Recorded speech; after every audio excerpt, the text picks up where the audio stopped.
Hi everyone, my name is Sam Spielmaker. I am the Sales and Technical Support Coordinator here at Flow-Rite Controls. Today I'm at the Flow-Rite facility and I'm going to show you how to install our Millennium Evo single point watering system in just a few easy steps.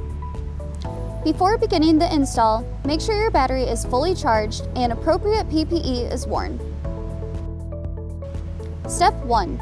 Remove the factory installed vent caps. Be sure the battery is clean and free of debris before removing vent caps.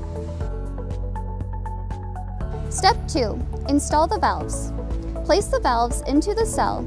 Use the spanner tool to rotate valve clockwise until secure. If you were installing the 35P valves, just insert the valve into the cell and push into place. Step 3. Determine tube routing. Choose the best tube routing for your battery configuration. In the manual, you'll find examples of various layouts.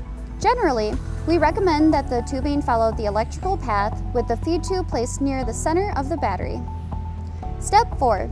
Install tubing segments. Push tubing completely onto swivel tees. Trim tubing where necessary, but leave a slight curve.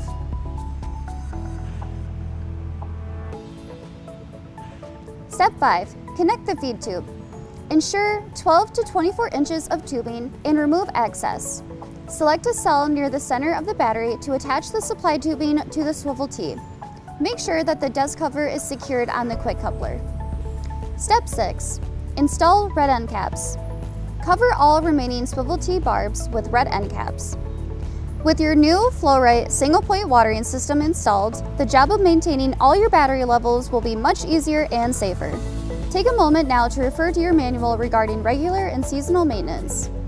If you have any questions about your Flow-Rite single point watering system installation, please contact me, our customer service team, or our sales rep. Also visit our website at flowrite.com for additional information.